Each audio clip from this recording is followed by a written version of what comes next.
Thomas the Tank Engine was feeling very happy. His blue coat shone in the sun.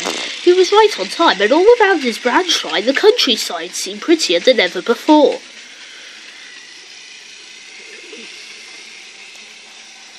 Peep, peep. Good morning, Percy, he whistled. My branch line is the pride of the line, wouldn't you agree?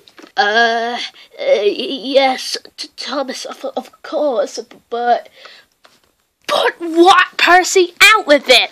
Well, there is another famous engine with a famous branch line too. Who? Where? Explained Thomas anxiously.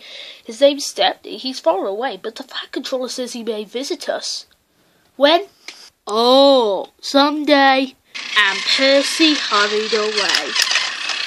Meanwhile, Stepney was puffing piteously along his line. It runs through fields and forests, but isn't very long, which made him feel a little bit sad. Later, he saw Rusty, the little diesel who helped save Stepney from scrap. Everyone's been so kind, but my line is so short, and I do miss a good long run. I think you should tell Driver too, replied Rusty. I'm sure he'll understand. Stepney soon discovered that indeed he did. Do you know, Stepney, I feel just the same way. That evening, his driver had exciting news for him. Guess what, Stepney? The Fat Controller's invited us to visit the other engines on his railway. Manager agreed it'll be a really long run to get there. Oh, thank you, sighed Stepney. They set off next morning. By now, all the other engines were talking about Stepney. He runs a famous branch line, do you know that? Said Percy. Thomas was feeling a little jealous. It may be famous, but my branch is the first on the line. Everyone knows that too. And he puffed away to fetch his coaches. Look, squeaked Percy. Why have they all come? There's no train yet. But Percy was wrong. The signal dropped, and from far away an engine whistled. Here it comes, yelled Douglas. Stepney puffed proudly through the junction. All the engines were pleased to see him. I hope you'll meet Thomas too, said Edward. You both have branch lines to be proud of. Then Stepney set off to help Duck shun coaches in the yards, and they worked happily together all afternoon.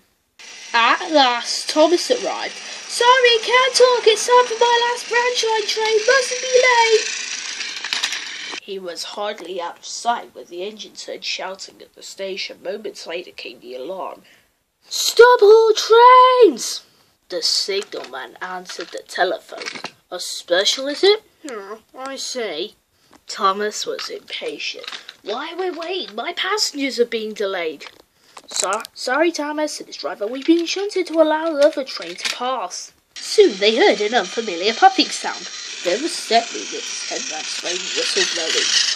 He gathered speed and disappeared. Well, boss my boiler, said Thomas the Tank Engine.